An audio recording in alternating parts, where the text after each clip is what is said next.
What is going on, you guys? For this episode of the Rock Me Cast, I'm going to cover my recent 44-hour fast, and in particular, how much weight I lost following a 44-hour water-only fast. But it's not only going to be my weight loss, I'm also going to discuss when you should do a 44-hour fast, the sensations that I felt. Was I starving? Was I just totally irritable and hangry the entire time?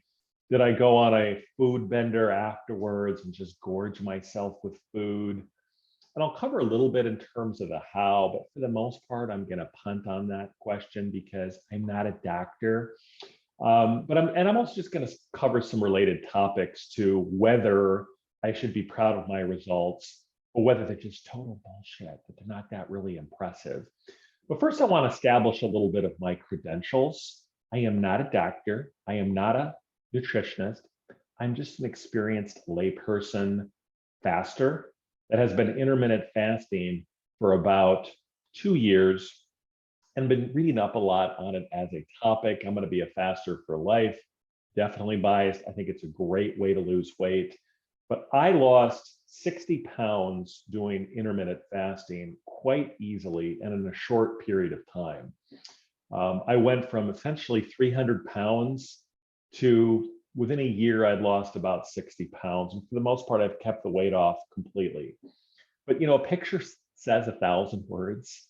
Here's what I used to look like prior to starting fasting. Yeah, this is my DOT picture. This was me. And for those of you who aren't watching on YouTube and you're listening to this on Apple or Spotify or all places where podcasts are heard, go to my YouTube page. I'm on YouTube now at the Rock Me Cast. Check out the picture. DOT pictures. This is me at 40 years old, and now I'm 47 years old. 40, 47. The bottom line is, prior to fasting, I look like this. A lot of people, and I still have a little extra weight, but at least I don't look like this. And that can be a function of the DOT picture. When you take the DO picture, you're like, oh my God, it just puts so much extra weight on me. I don't really look like that. Well, yeah, no, this was me. I was really fat. And I was not very happy either. So that's going to be another one on sort of the emotional aspects of fasting and whether it had a good or negative impact on my fasting. And I'm a little bit of a character on my YouTube, but I don't always act like this. So this is kind of a little bit of a character that I have for YouTube, but at least I'm not constantly editing. So I'm like, as I edit between different little takes that I've done. This is a continuous take. So you're gonna have to wait till the end. This is like House Hunters, where with Suzanne Vaughn, where you wait till the way end to see which house they picked. So you're gonna have to wait to the end till you figure out how much that I lost. But I'm going to share with you, and I'm going to hopefully put them in context about why I'm still impressed with the amount of weight that I lost on my recent 44-hour fast. First of all, when should you start a 44, 48-hour, 72-hour fast? Now, here again, I think I'm not a doctor. You're going to need to talk to your certified medical practitioner, but you're definitely, as a practical matter, you're not even going to be considering this as an option until you have significant amount of experience with intermittent fasting, which for the most part, you're not really intermittent fasting until you stop eating food for at least 16 hours. So if you can't even imagine missing breakfast, you are not ready. If you are a carb-drenched eater and you're stuffing your pie hole full of potato chips, donuts, you are not going to be able to do a 44-hour fast. You are going to be so amazingly starving that you are going to go on a food bender. So definitely do not do that. But probably if you're here, you're probably interested. You may have tried intermittent fasting for a while, and you've probably checked out YouTube and you've checked out Thomas DeLauer, who I think is really good, and Eric Berg. He's a chiropractor, but he's a kick-ass chiropractor. Everything is good. So totally check out them in terms of the how, what to expect. I'm going to get a little bit in terms of some of the benefits, but obviously one of the reasons why people start fasting is they look for the weight loss benefits, but there are so many other benefits that you wouldn't even think of. For this episode, I'm going to primarily focus on the amount of weight that I lost I am going to talk a little bit about my mood because that is a frequent critique of fasting, is that it's unhealthy, that we're going to feel like garbage while we're fasting, and that we're just going to be so starving. We're going to go on this huge sort of food bender afterwards. Well, I'm here to tell you, if you're doing it right, that is not an issue.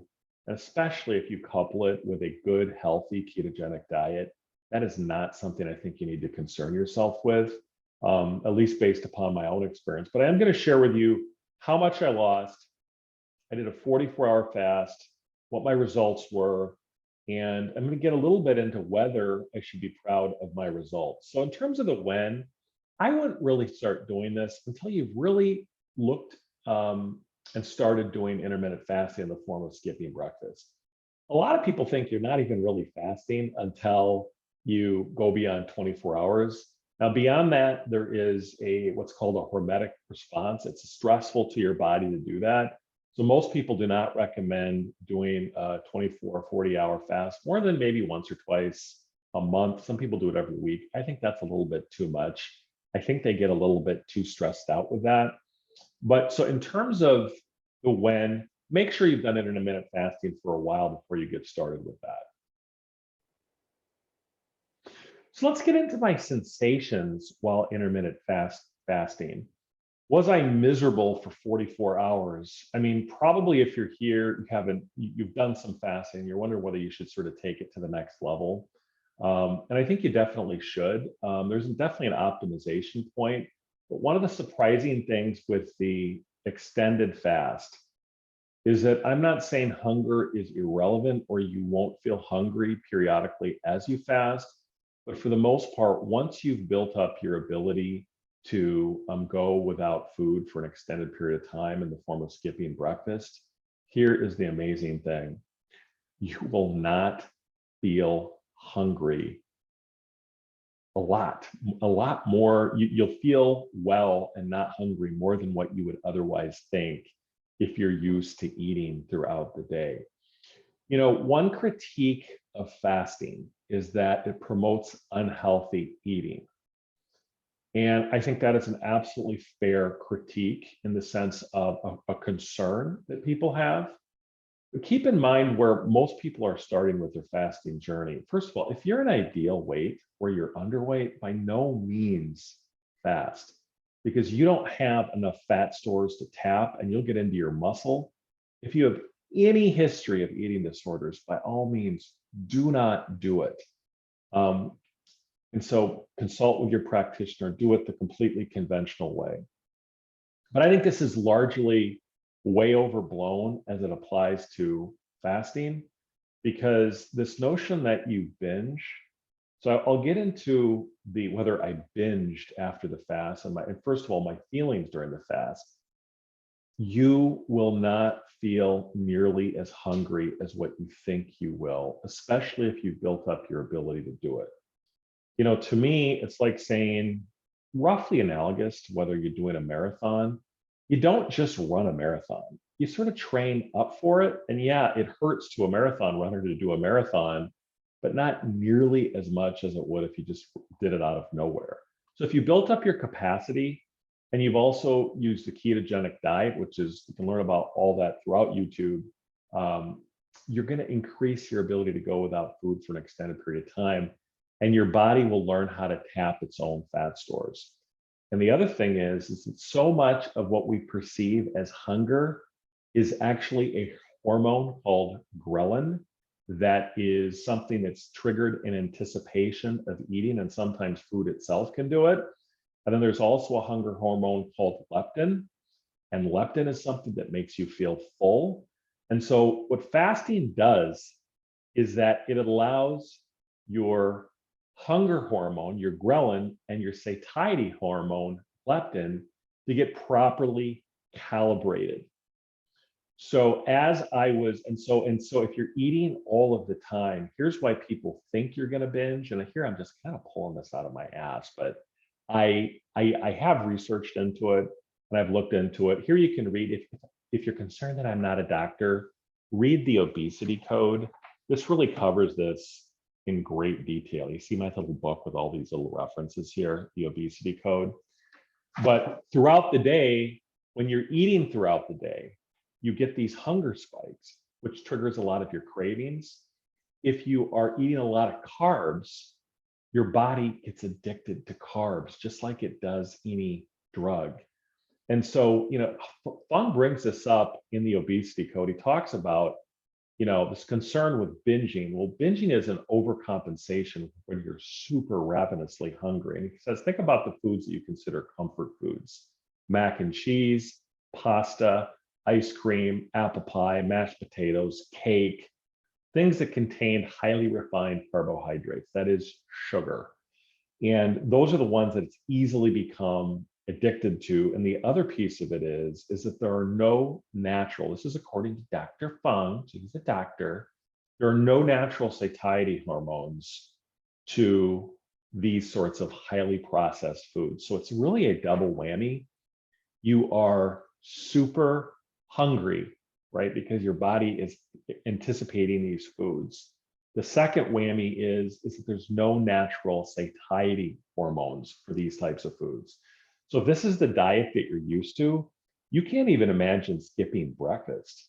When I started fasting, I was like, oh my God, I can't skip breakfast. I'm scared. After you start, I haven't eaten breakfast in like a year. Like, I'm never hungry for breakfast. And a lot of times for lunch, once you start fasting, you're like, yeah, maybe I'll eat a little lunch, because I want to keep it a healthy weight. And even though I don't look like this guy anymore, I'm just not, do I look underweight? Do I look like I'm like, no, I don't think anyone's going to say after 2 years of fasting that I'm like, I think I'm at a healthy weight. I'm like 240, 6'5", 240, still a little overweight, actually. I could probably even lose a little bit more, but I don't look like this guy. And I went from this guy to this guy, basically through ketogenic diet and through a healthy fasting approach. So you do want to make sure that you're eating, because you also want to keep up your metabolism. So it's not nearly as hard as you think. Now, in terms of this binging question, here's the other thing that fasting will do over time. It makes you more insulin sensitive. So one of the reasons why you don't feel super like you're going to gorge yourself is that by being insulin sensitive, this is the hormone that makes your body more ready to receive the nutrients, is that you feel naturally more fed more quickly. And if you're more insulin sensitive, your body also is more receptive to leptin, is that it more properly signals your ability to feel full. So if you haven't eaten for a while, you have a natural thing where you don't eat a lot. So how did I break my fast after 44 hours? Did I just like get a donut and go like, oh, wow, was that like Homer Simpson? And I was like, oh my God, I shouldn't have fasted. No, I had like 2 eggs. I was actually at a convenience store because I was on the road. I was kind of hungry at the end of 44 hours. I had 2 hard-boiled eggs and one of those little healthy protein bars that you get that was low glycemic, so I wasn't jacking my blood sugars after I hadn't eaten for a while. Now, people go back and forth in terms of what the best ways to do it, but I had that, and that really satisfied me for the rest of the afternoon. And then after that afternoon, so this is 44 to basically like 48 or 50th hours after I started the fast, I'd broken it. 6 hours later, I did essentially just an ordinary meal. I had like 3 eggs. I had some avocado. I had some nuts, some cheese. I didn't eat a lot. It was just sort of a regular meal. The other thing is that, as I indicated earlier, I'm not going to get into this question of the how. There's a gazillion good, essentially YouTube videos. Dr. Berg and Delauer seem to be really good. Everything they've said so far is checked out. When I started watching these guys, I look like that. Now I look like this. And maybe some of you are like, oh my God, you're still really fat. Well, at least I have a healthy body weight, but I don't look like this anymore. And I'll get into this in terms of whether I should be proud of my results. And so you got to watch my YouTube video, by the way, if you're listening to this, because there you'll be able to see this. In fact, maybe I should do that on my little thumbnail. That should be my thumbnail. I think I'm going to do that on my thumbnail for the YouTube video. But in any event, I'm not going to do the how. There are so many good resources on that. And one footnote, and obviously you want to talk to your doctor. And I think that's a totally legitimate question. Here's the thing with your doc. Here's the thing with talking to your doctor. You should obviously talk to your doctor. And how when people have their doctor? Well, your doctor may be really, really good, but your doctor may be one of these harried guys working at, or gals working at, an HMO. They're like, who are you? I've heard about fasting. I think it may be helpful. Here's a pill. So hopefully you're going to like some, naturopathic MD that's going to take some time that actually knows about fasting. So one question you may want to ask your doctor is, do you know anything about fasting? And if they say, oh, well, I heard it can be kind of effective, but you should be very careful because you don't want an eating disorder, go to a naturopath, go to someone with an MD or a chiropractor, and at least talk to someone who knows what the hell they're talking about. So by all means, talk to a doctor. But if they're just giving you pills and statins and all this stuff, I mean, at least go to an MD that knows what the hell they're talking about. But yeah, Eric Berg and Thomas DeLauer, I had one friend that's like, yeah, well, Thomas DeLauer is just sort of like an infomercial. Well, yeah, he sells a lot of stuff, but Deepak Chopra, he sells a lot of stuff. The Catholic Church used to sell indulgences, and we're all in business. We're all trying to sell something. So I found them to be highly reliable. And I don't look like this anymore. So listen to those guys. So my results, I'm going to get into my results and whether I should be proud. So when I started my results, I weighed 250. Yeah, I had sort of a weekend where I hung out with the guys, had some potato chips. And I started at 3 o'clock in the afternoon on a Sunday. The next morning, and I'm drinking water throughout this time, I weighed 245. 8:30 that evening, I weighed 243. And then, I'm sorry, at 8:30 the next morning, I weighed 243. And then 6 o'clock after I had actually had my initial meal. So this would be technically 4 hours after I broke the fast, I weighed 239. So in 2 days of not eating, I lost 11 pounds. Now, a lot of you are like, oh my God, don't you know that you can't lose 11 pounds of fat? And it's probably mostly water. And so it's just total bullshit. Like, you don't even know what you're talking about. It's all water. Look at this guy on YouTube. He's saying it's all, just water weight. Like he's saying it's fat. I'm not saying that it's fat. And maybe some water, and I accept that that's water. But I mean, here's the thing that I think about that is that excess water retention, is an issue for a lot of people. And as long as you are, the one piece of advice I would give you is that it seems like a lot of people in the fasting space recommend that while you are fasting, you are going to want to take some mineral type electrolytes, whether it's LMNT, which will give you potassium, magnesium, and sodium. Because as your body, when you're fasting and you've gone through your glycogen, which is your stored glucose in your liver and your muscles, eventually and glucogen contains water. As you've gone through that and your body starts excreting water through your kidneys, you are going to lose water weight. That is true. But eventually you're going to start tapping those fat stores. Now, I use the Fastic app. These are these really smart people in Germany. They're really smart. And so far, I've lost 60 pounds and become really ripped listening to them. So far, what they've said is checked out. And they basically talk about 11 hours is when you really start burning the fat. By 11 hours after stopping eating, that is when you've gone through most of your readily available glucose in your blood, in the form of glycogen in your liver and muscles, and your body's like, oh my God, I gotta survive. That's where the fat comes in. And this is where your body starts making energy from your fat. And to do so, it needs all sorts of chemicals like adrenaline, testosterone, glucagon, growth hormone, thyroid hormone. There's all sorts of activations to help your body metabolize the fat. So those are the sorts of things you're going to want to look to support while you're fasting to assist in the conversion of fat to energy. And this gets into this earlier concern. This is why for someone who is skinny, probably doesn't make a lot of sense to do it. There are still reasons unrelated to fat loss. There are benefits to fasting. One of them is brain-derived neurotrophic factor, which is basically, it makes you feel really good. Your body releases all of these natural hormones when it's under food stress. So there are reasons, even if you're not fat, to do fasting. Fat is one of the big ones. And fat literally and figuratively gives you the cushion that you need to be just fine when you don't have breakfast, even 24 hours.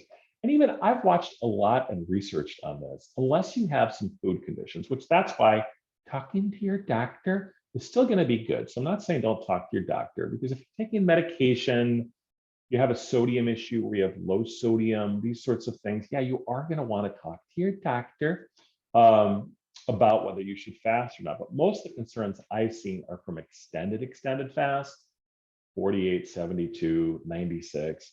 These are where it seems like the people are really worried about the low sodium. And so there you really want to make sure that, I don't know why the hell you really need to do that. I think that's probably too much. I know DeLauer says 48 hours is about what you should do, but in terms of occasional, because it is a stressor. And the key with stress is what's good in small doses is not good in large doses. So don't be like, Gomer Pyle and be like, well, if it's good for doing 48 hours, why not do 9 to 6? Because of optimization, people. You got to do it infrequently. And there are reasons to eat frequently too. I mean, so occasionally you want to fast from your fast to increase your metabolism, to let your body know, hey man, it's okay. You don't have to slow down your metabolism. You can keep it up from time to time by having regular eating. So with this question about water loss, water retention is an issue. And so one of the ways, one of the things when I lost a lot of weight, it's one of those people, you kind of learn what people thought about you all along. And so one comment I got from someone was like, oh, well, you look so great. You used to look so puffy and inflamed. Puffy and inflamed. I'm kind of like, well, he's kind of right. Like, you don't really realize.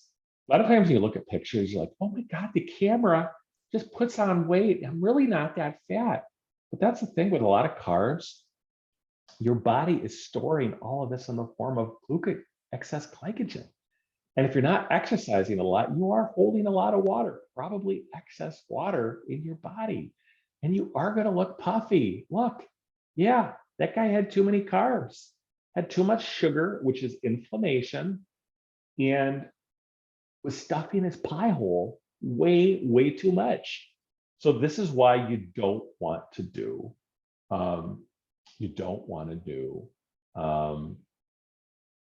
excess carbs, and you don't want to eat all the time. So even if it's water weight, that's still helpful. You do want to make sure you don't become dehydrated.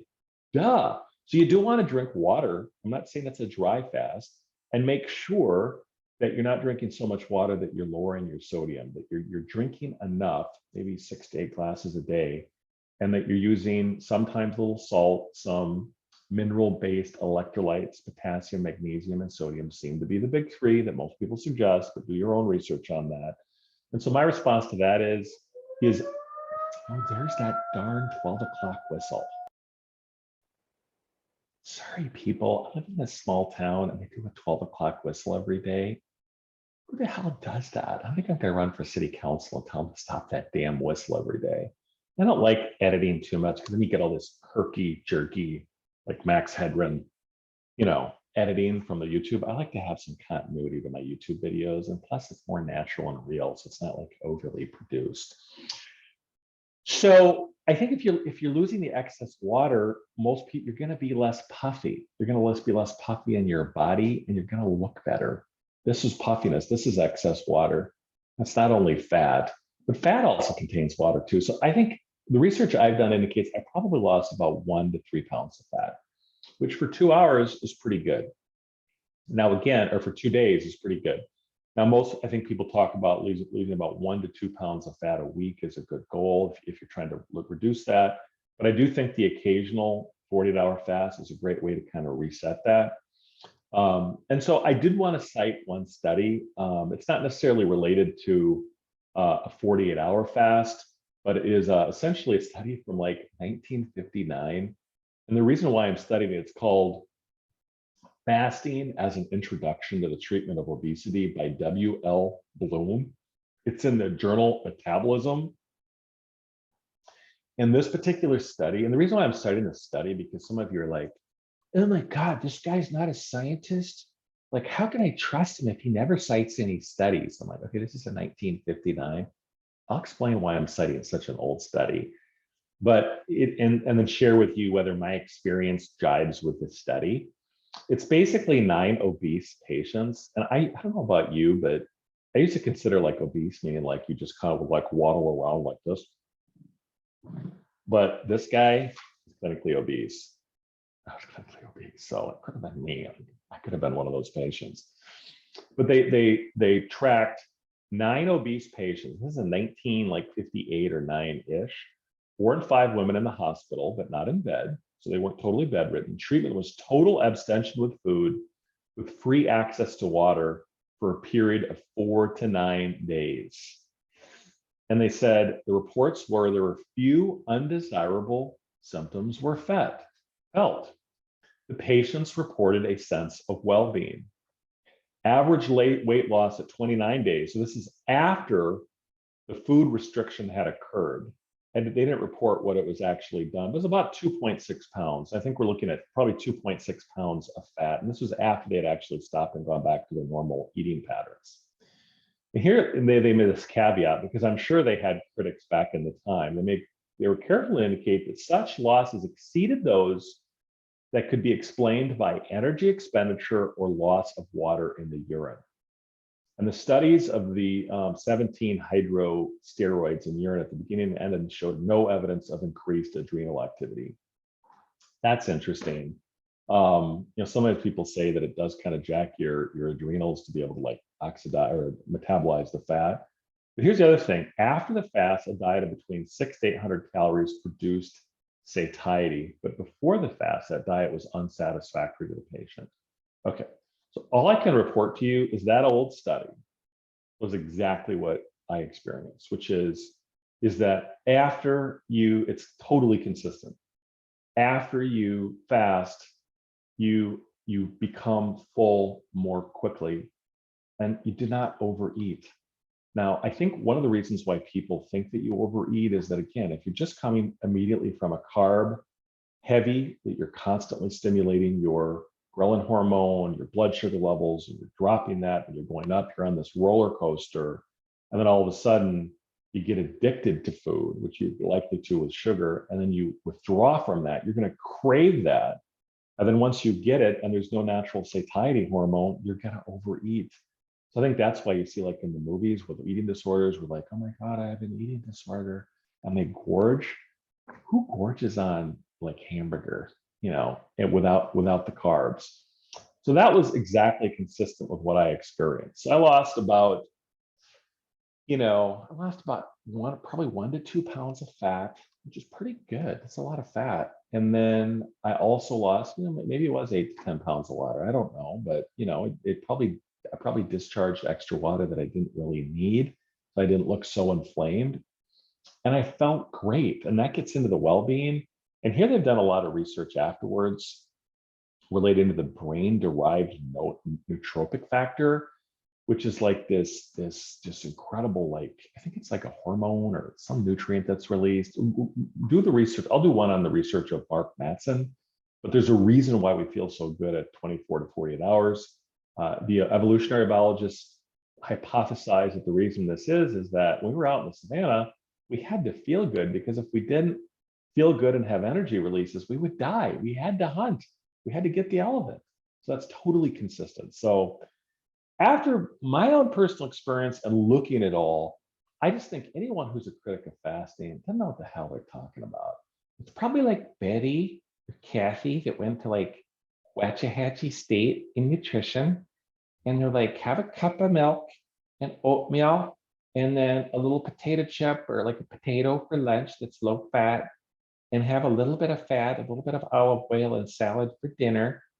I don't know why. I mean, for me, the results have been so powerful. And the peer-reviewed research it is all over the map. I would say that, but so far, what Berg has predicted, what Dr. Fung has predicted, what DeLauer has predicted has happened to me.